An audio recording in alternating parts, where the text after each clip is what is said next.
Assalamualaikum warahmatullahi wabarakatuh.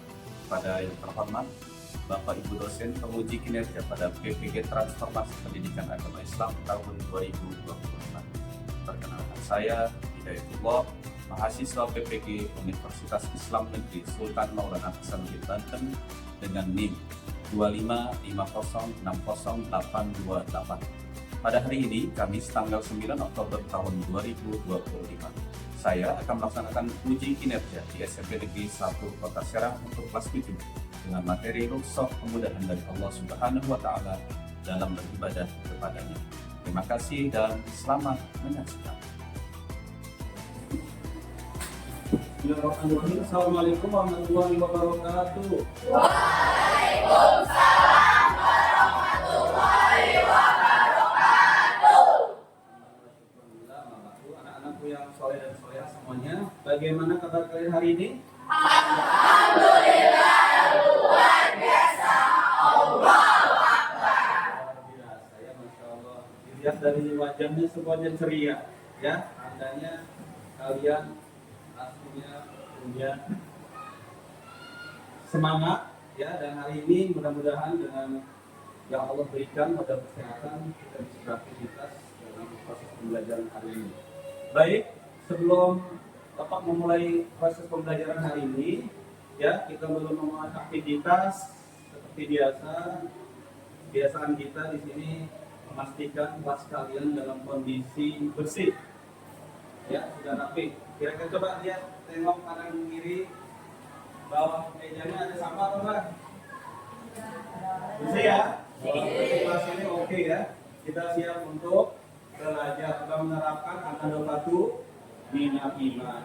Baik, sebelumnya untuk memulai pembelajaran hari ini, kita satu siswa KM gitu ya, untuk memimpin doa dan bisa.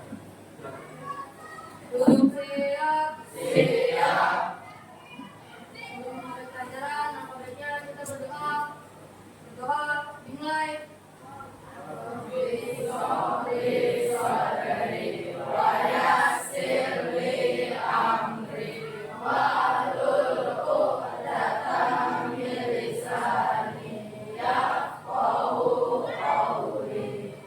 Selesai. Memberi salam.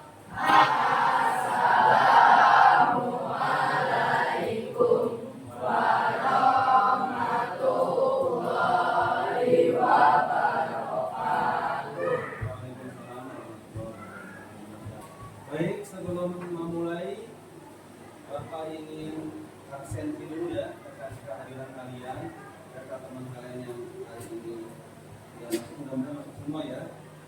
Absen ya. Abika, Aisyah, Akbar Malik, berikutnya Naila, Nazwa, Ina, Benika, Mustari, saya Iwan dan Pak. Ya, ada yang hadir? Hadir semua ya? Ya, alhamdulillah. Hadir semua. Baik, sebelum memulai pembelajaran kita hari ini, ya, untuk keberkahan kita, rumah ibadah sedikit ya, seperti biasa ya, kita pada Al-Quran dulu. Ya, Bapak minta minggu kemarin kan kayak gini, ya, minggu ini Bapak minta pamit, ya, memimpin pada Al-Quran. Silakan dibuka mushaf Al-Qurannya, tadarus surah Al-Baqarah ayat 286.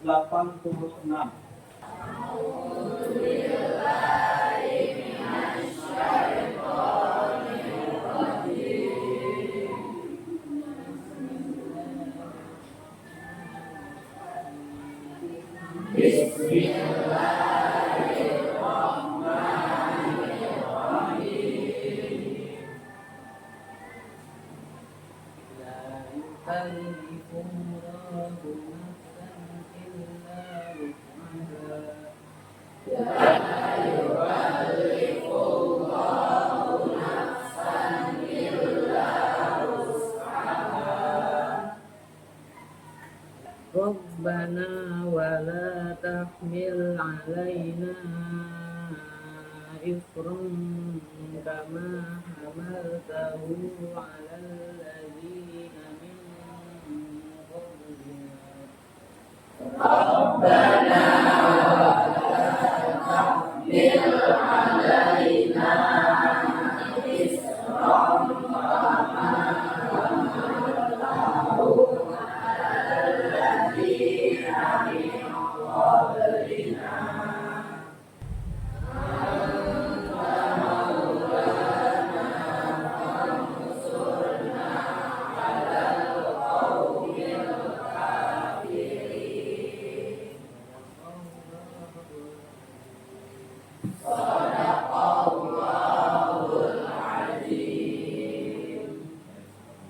Baik, kita coba next briefing dulu ya.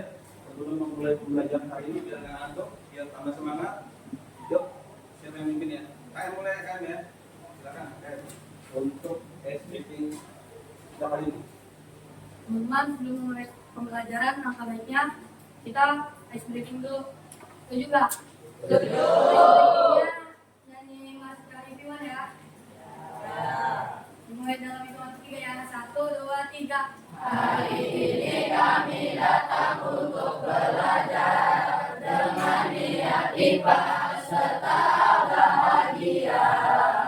Belajar tidak hanya ilmu dunia, tapi juga wajib belajar agama. Akhlak mulia, tujuan utamanya Al-Quran dan hadis. Sebagai pedomannya insya Allah dunia akhirat bahagia, digolongkan menjadi orang bertakwa.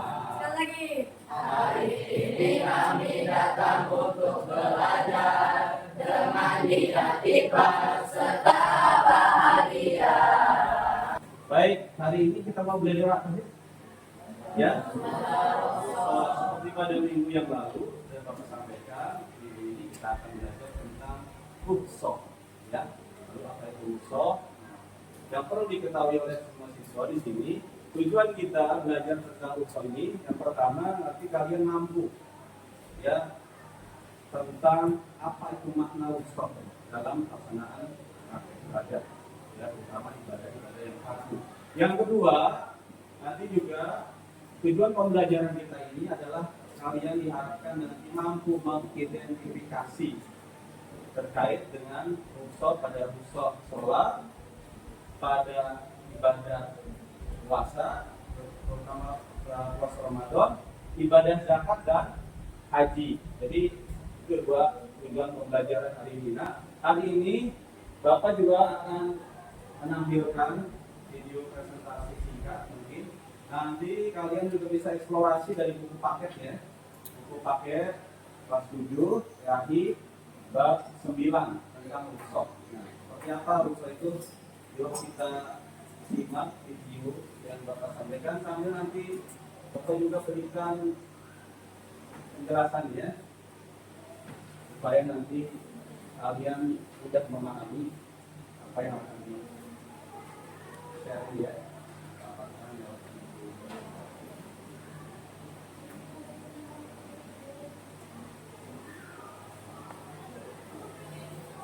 Ya, materi kita hari ini adalah tentang rukhsah. Ya, apa itu rukhsah? Itu kemudahan dari Allah Subhanahu wa taala dalam beribadah kepadanya. Nah, ini ya, makna rukhsah itu berarti kemudahan atau keringanan. Jadi secara istilah di sini rukhsah itu keringanan diberikan Allah kepada hambanya untuk melaksanakan ibadah dalam kondisi tertentu ya, kondisi darurat. Ya, misalnya sakit, bepergian jauh, yang musafir atau yang sudah tua renta lanjut usia. Ini dari nantinya. Ya, Allah berfirman, prinsipnya ada pada surah Al-Baqarah ayat 286 yang tadi kita baca bersama. La yukallifullahu nafsan illa wus'aha ma kasabat wa 'alaiha ma kasabat. Allah tidak membebani seseorang melainkan sesuai dengan kesanggupannya. Rukhsah itu masuk dalam ya berlaku untuk ibadah apa saja. Di sini bisa kita lihat kemudahan rukhsah diberikan yang pertama rukhsah dalam salat, ya.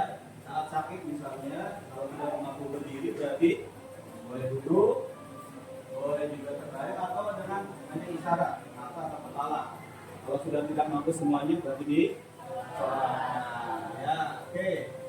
Nanti rukhsah juga berlaku untuk musafir. Tahu musafir ya?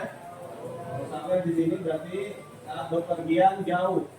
Boleh sholatnya dijamak, digabungkan, zuhur asar, maghrib bisa kecuali subuh, nggak bisa digabung. Ada juga qasar, beringkas sholat dari jumlah 4 jadi 2. Boleh juga jamak qasar pada situasi kondisi tertentu digabungkan sekaligus meringkas sholat. Nah, di sini rukhsah dalam puasa Ramadan. Siapa saja yang diberikan rukhsah keringanan?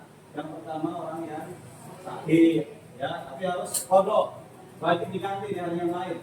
Kemudian musafir yang bepergian jauh karena kondisi misalnya dikhawatirkan ya kurang baik kondisinya, maka boleh tidak terpaksa mengqadha. Lanjut usia tua renta juga boleh diqadha atau bayar fidyah, ya, ganti. Juga yang ibu menyusui jadi dikhawatirkan itu boleh dengan rukhsah. Di sini juga rukhsah berlaku dalam zakat. Nah, zakat juga ternyata fleksibel dalam Islam, ya. Boleh diganti misalnya dengan, kalau beras kan biasanya 2,5 kilo, ya, boleh dengan dalam uang nomor 1 karena lebih mudah penyalurannya. Demikian pula yang uang zakat mal bisa sebelum jatuh nisab juga bisa dibayarkan sebelumnya. Ini bagian dari fleksibilitas kemudahan yang diberikan Allah. Yang berikutnya rukhsah dalam ibadah haji, ya. Jika misalnya seorang haji waktu diminta untuk pelanggaran, maka dia harus membayar dam, ya, bisa dengan membeli kambing, puasa 3 hari dan itu ada di. Atau bagi yang sakit atau lanjut usia atau yang meninggal dunia ingin haji bisa. Caranya mana? Dengan badal haji kan. Menurut kalian tadi sudah menangkap materi yang Bapak sampaikan ya di BPPT yang singkatnya. Yang dimaksud rukhsah itu apa sih? Kira-kira ada yang mau jawab? Apa itu rukhsah?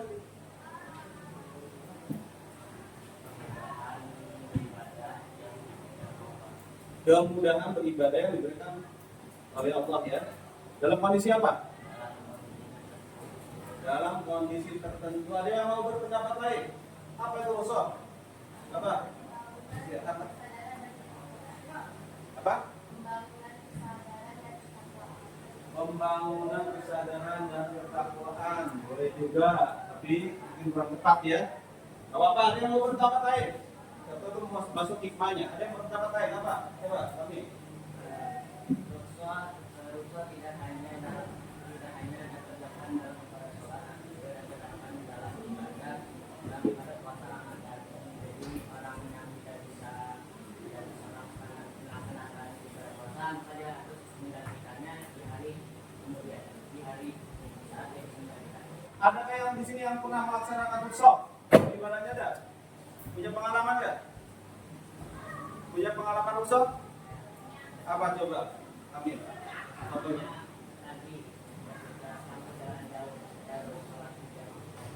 Oke, bagus. Ada yang perempuan mungkin? Katanya rukhsah perempuan apa Alicia?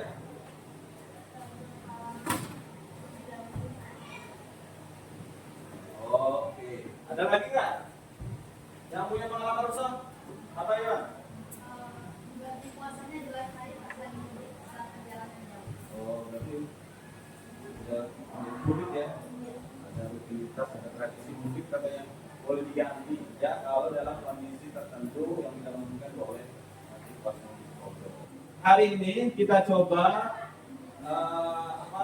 format pembelajarannya kelompok. Alhamdulillah sudah sudah kelompok dari Bapak Mas sudah terbentuk. Ya, terima kasih sudah dibentuk kemarin. Ada kelompok 1, kelompok 2 Rasidi, kelompok 2 Umar, kelompok 3 Usman, ya, dan berikutnya 4, 5, 6 sudah terbentuk. Hari ini kita akan belajarnya secara format kelompok. Nanti Bapak berikan LKPD. Di LKPD itu karena kita menggunakan strategi, ya, problem based learning, di mana ada studi kasus tentang pusat tadi dalam beberapa kasus ibadah. Nah, nanti kalian silahkan diskusikan dengan teman-teman kalian ya di kelompok masing-masing.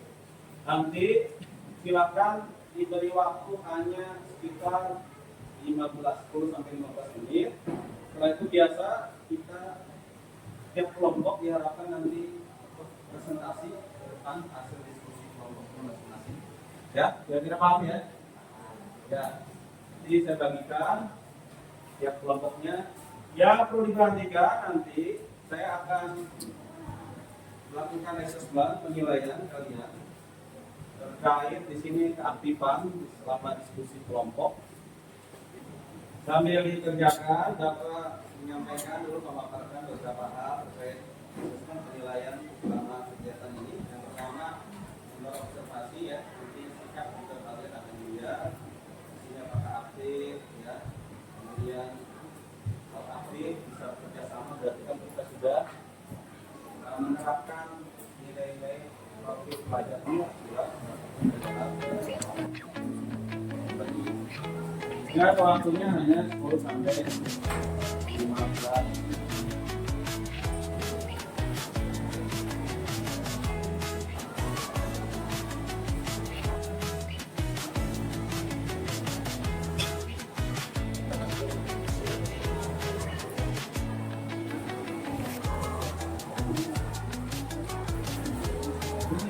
Berapa?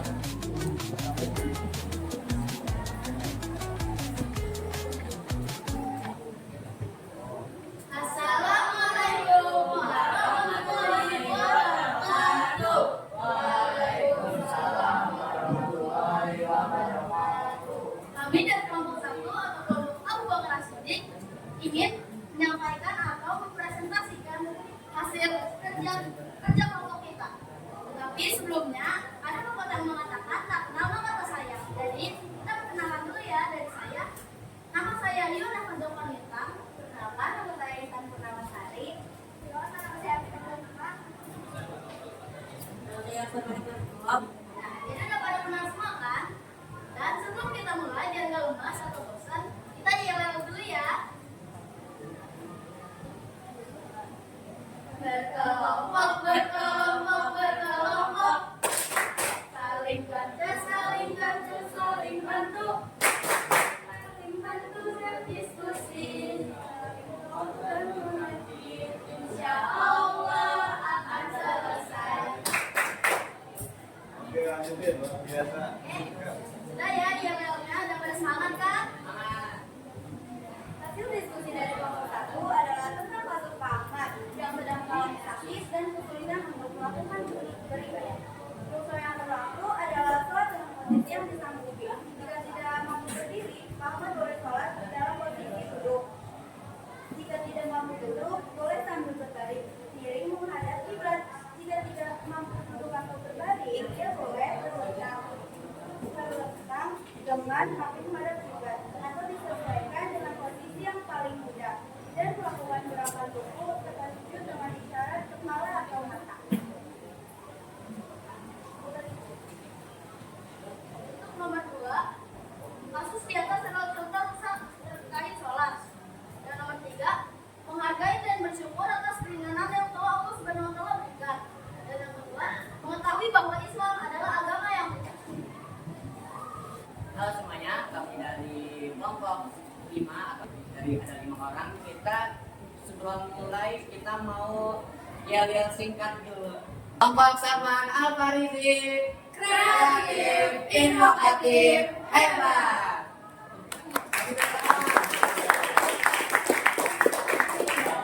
Dan punya saya kerjanya saya serahkan kepada Anda. Hasil diskusi dari kelompok kami yaitu tentang kasus ini. Kakek Harun termasuk orang tua rentan yang tidak mampu berpuasa. Saya mengenal baiknya dengan membayar dia yaitu semua dengan makan orang tidak dalam kamu berbuat kakek Harun melakukan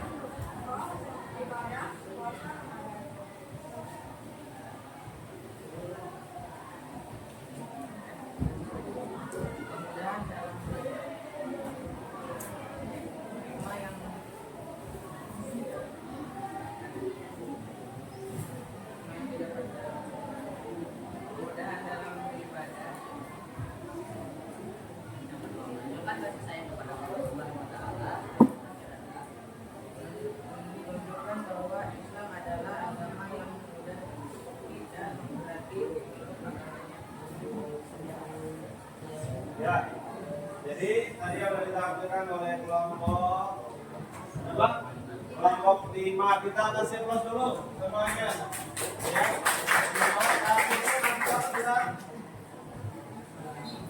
Kakek Harun ya sudah lanjut usia keluarga, maka ruksonya dalam apa ibadah puasa dengan cara apa? Dengan cara membayar fidyah. Bapak bisa tanggapan? Setuju nggak dengan apa yang disampaikan solusi tentang rukso seorang yang sudah tua tidak mampu berpuasa dengan ruksonya adalah bayar fidyah? Setuju? Setuju. Kita kasih apresiasi untuk kelompok 5. Ya. Apresiasi. Makasih we, kasih ho, kasih we. Wow, keren. Wow, keren. Oke, terima kasih. Ya, baik. Alhamdulillah semua kelompok sudah tampil dengan ya kreasi, kreativitas juga diskusinya masing-masing. Ya, tadi ada yang mungkin masih malu-malu, tapi ini bagian dari proses belajar. Untuk pembelajaran kita hari ini, Bapak tentu akan memberikan analisis dulu ya terkait jawaban-jawaban yang diberikan oleh kelompok-kelompok yang sudah presentasi tadi. Ada beberapa kasus rukso tadi ya. Ada yang rukso dalam hal tadi ada sholat ya, tinggalkan karena tidak. Kemudian ada ya puasa atau sahur. Kemudian ada yang zakat terkait karena haji atau umroh. Nah, kalau kita lihat di sini dalam ibadah sholat tadi seperti pemaparan video juga di materi tentang sholat ya. Ketika kita kondisi darurat tidak sempurna ataupun hal-hal yang di luar dugaan kita, prediksi waktu dan sebagainya, maka jangan sampai kita meninggalkan sholat. Tadi ada yang sakit, maka boleh diganti dengan tata cara sholatnya yang berubah. Ya, berubah. Kalau berdiri berarti duduk, bisa duduk berarti dengan duduk berbaring. Kalau nggak bisa lagi, ya. Yang berikutnya yang musafir, rusaknya dengan cara apa? Sholat jamaah atau kosor atau boleh dua-duanya digabungkan. Ini semuanya bagian dari tata cara rusuk, ya, bagian dari mata pelajaran PAI elemen fikih, maka kita harus paham. Kemudian puasa Ramadan juga ketika orang ya seseorang berhalangan karena tertua renta yang dua itu menyusui, maka boleh diganti rukusnya dengan cara kodok. Jawaban teman-teman di sini ya, jawabannya hampir semuanya sudah tepat. Sini zakat juga ya boleh diganti dengan bentuk lain, tidak selalu makanan pokok. Meskipun ini mungkin ada perbedaan pendapat di kalangan mazhab, tapi intinya boleh saja, misalnya dengan bentuk uang karena lebih mudah disalurkannya. Yang terakhir, ketika seorang ibadah seorang haji atau ya yang melaksanakan umrah melanggar di tanah haram, maka dia harus bayar jamnya bentuknya tadi di sini disebutkan oleh kelompok yang menjawab ini berupa kambing, harus puasa 3 hari di tanah suci dan 7 hari berikutnya setelah kembali ke tanah air. Iya, hasil analisa dari yang sudah dipaparkan oleh teman-teman kita semua seluruhnya benar ya. Jadi untuk hari ini sekedar penguatan sekali lagi bahwa rukhsah yang diberikan Allah adalah bentuk dari Allah, kasih sayang Allah. Rukhsah ini berlaku hanya dalam kondisi darurat, ya, kondisi kita tidak sempurna agar kita tetap bisa beribadah kepada Allah, maka agama memberikan solusi, memberikan alternatif berupa rukhsah atau keringanan. Baik, untuk selanjutnya kita refleksi pembelajaran. Ya, baik. Kita dari tadi sudah diberikan pemaparan, penjelasan tentang rukhsah, ya. Kemudian kalian juga sudah menyelesaikan soal-soal studi kasus di kelompok masing-masing lewat diskusi juga presentasi.